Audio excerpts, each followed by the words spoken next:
Our own mind has to be changed. We have to change our mind about ourselves. In what way? Well, so he teaches us the importance of moral reformation, a knowledge of self.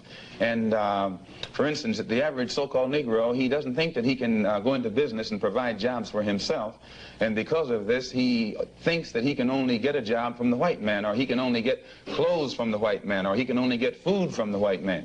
And we who follow the Honorable Elijah Muhammad are taught that the same thing that the white man has done for himself and his kind, if our people could if we could be cured of our slave mentality that was indoctrinated into us during slavery, we would realize that just as the white man can do these things for himself and his kind, we can get together in unity and harmony and do the same thing for ourselves and our kind.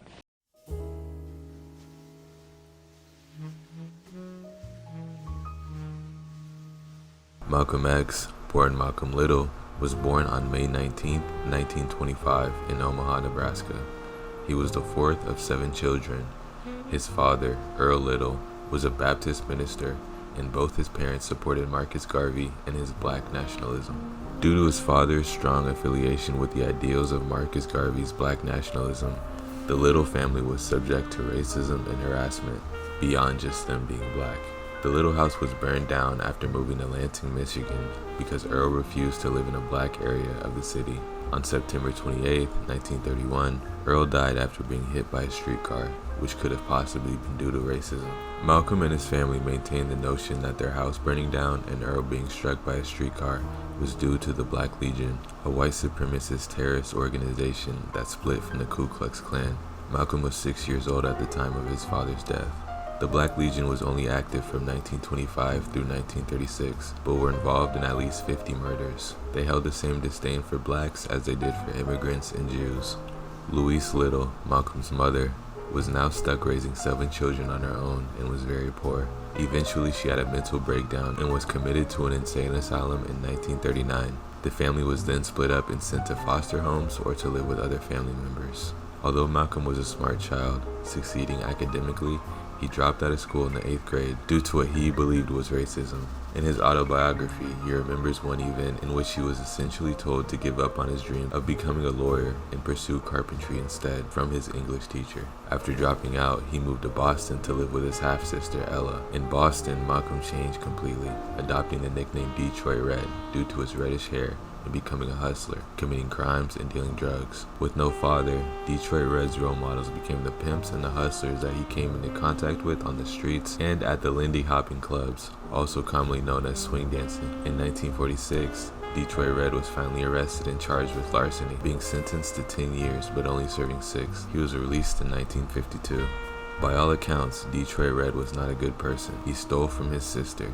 He was a womanizer, robber, and a drug dealer. Ironically, prison might have been one of the best things that happened to him. While incarcerated, Detroit Red occupied his time by reading books. He essentially taught himself how to read and write by copying an entire dictionary word for word, he explained in his autobiography.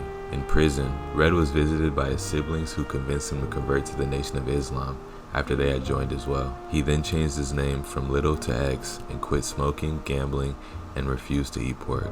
After being released from prison in 1952, he transformed himself into the Malcolm X that's known today, preaching black unity, justice, equality, and segregation. Although the NOI teaches some ideas of Islam, they were still very different from the conventional Muslim. Under the guidance of Elijah Muhammad, Malcolm expanded the NOI to its peak popularity. At the time of his release from prison, the NOI only had about 400 members. However, the organization grew to 40,000 members by 1960. Malcolm X became one of the most influential members of the organization, even more influential than Muhammad Ali, born Cassius Clay, and Louis Farrakhan, who were also affiliated with the NOI. He gained prominence throughout the NOI and Harlem with speeches such as, "The most disrespected person in America is the black woman. The most unprotected person in America is the black woman. The most neglected person in America is the black woman." And as Muslims, the Honorable Elijah Muhammad teaches us to respect our women and to protect our women. And then the only time a Muslim really gets real violent is when someone goes to molest his woman. We will kill you for our woman. I'm making it plain, yes. We will kill you for our woman. We believe that if the white man will do whatever is necessary to see that his woman gets respect and protection, then you and I will never be recognized as men until we stand up like men and place the same penalty over the head of anyone who puts his filthy hands out to put in the direction of our women.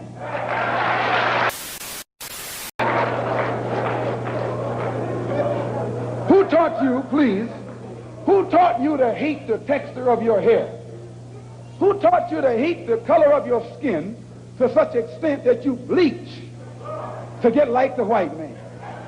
Who taught you to hate the shape of your nose and the shape of your lips? Who taught you to hate yourself from the top of your head to the soles of your feet? Who taught you to hate your own kind? Who taught you to hate the race that you belong to? So much so that you don't want to be around each other. No, before you come asking Mr. Muhammad, does he teach hate, you should ask yourself who taught you to hate being what God gave you. The political philosophy of black nationalism only means that the black man should control the politics and the politicians in his own community. The time when white people can come in our community and get us to vote for them so that they can be our political leaders and tell us what to do and what not to do is long gone. His strong ideals and philosophies had him closely watched by the FBI from the 1950s until his death. But the story doesn't end there. Most people don't realize that his journey of self-improvement didn't end with the NOI. Self-improvement is a process that never ends until death. Malcolm left the NOI in March 1964 after growing tensions with Elijah Muhammad. There has been much written and said about your departure from the Black Muslim organization. Could you tell us exactly why you did leave the organization? Well, I didn't leave, number one. I was put out, no matter, and since there was no justification for them putting me out, they had to make it appear to the public that I left of my own volition. But it was in February of 1963 that Wallace Muhammad, one of the sons of Elijah Muhammad, pointed out to me that his father had a very serious moral problem, which he had kept a careful secret up to that point. But that when I heard about it, I went directly to Elijah Muhammad. We discussed it. He explained it. He even admitted it to me, as well as to his some of his other children. He discussed it with his other children. But when he gave me his religious interpretation or explanation of it, I accepted it. But about 5 months went by, and Wallace pulled me aside again and told me that his father hadn't changed. He was still involved in the same thing, and he was getting worse rather than better. And I think it had a serious effect upon me, subconsciously, if not consciously. These moral problems included choosing to stay on the sidelines instead of being more active in the civil rights movement and having children out of wedlock with his secretaries. Eventually, Malcolm left the Nation of Islam after taking a pilgrimage to Mecca, the birthplace of Prophet Muhammad, and converted to Sunni Islam. With a new lease on life, he changed his name again to El-Hajj Malik El-Shabazz and wrote a letter to his assistants in Harlem, known as the Letter from Mecca. In the letter he wrote, "There were tens of thousands of pilgrims from all over the world. They were of all colors, from blue-eyed blondes to black-skinned Africans. We were all participating in the same ritual, displaying our spirit of unity and brotherhood that my experiences in America had led me to believe never could exist between the white and the non-white. America needs to understand Islam, because this is the one religion that erases from its society the race problem. Throughout my travels in the Muslim world, I have met, talked to, and even eaten with people who in America would have been considered white, but the white attitude was removed from their minds by the religion of Islam. I have never before seen sincere and true brotherhood practiced by all colors together, irrespective of their color." Malik Shabazz received death threats from the NOI for denouncing them and their separatist beliefs in 1964, before being assassinated on February 21st, 1965. He was only 39. If this man would have been canceled as Detroit Red, then the world would have never known Malcolm X or Malik Shabazz. I recommend that every person read the autobiography of Malcolm X to fully understand the life he suffered and overcame, because it was cut too short.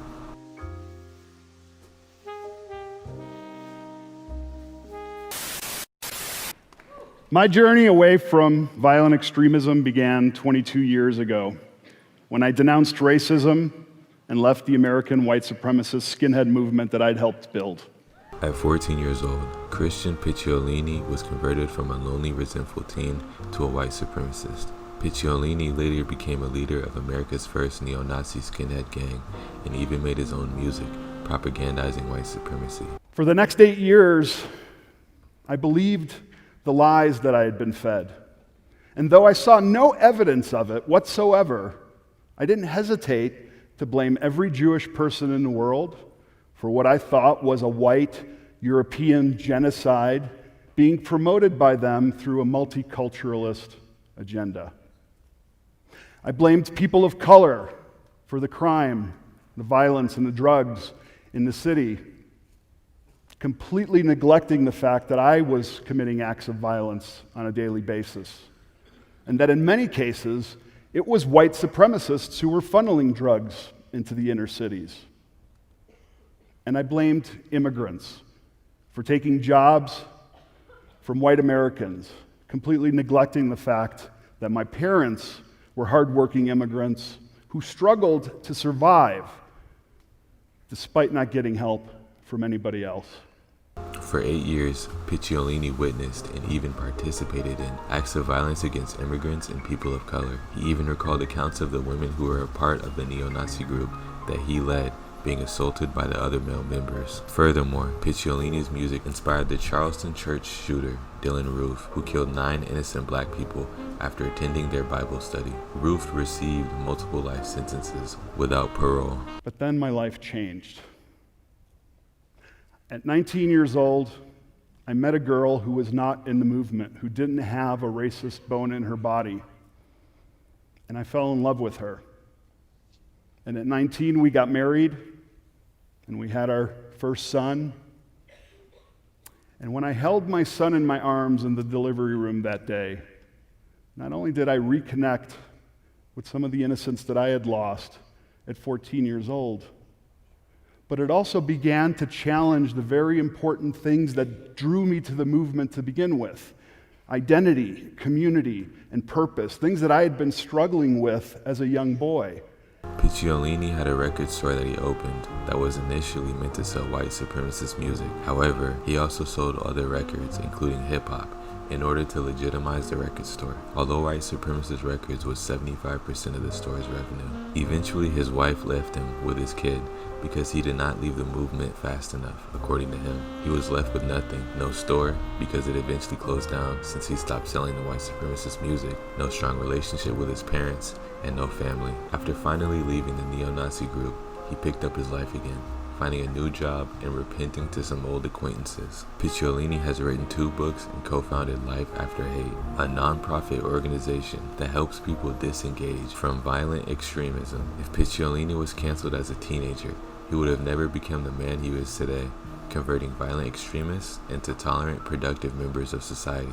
I should have prefaced this video by saying that scumbags like Harvey Weinstein and R. Kelly absolutely deserve to be canceled, absolutely deserve to be in prison, and absolutely do not deserve redemption arcs. But that should go without saying. For everybody else, shaming people for who they used to be doesn't promote self-improvement, but hinders it. People improve themselves because they want to see, feel, and hear tangible progress, not just internally, but externally. People like to feel valued and appreciated. I'm sure Malcolm X didn't improve himself only for himself, but because he wanted to become a productive member of his community and improve black progress in the U.S. Picciolini likely didn't denounce white supremacist ideas only to improve himself, but because he probably wanted a second chance with his family, or even the people that he felt he did wrong. Life is a never-ending journey of self-discovery and self-improvement.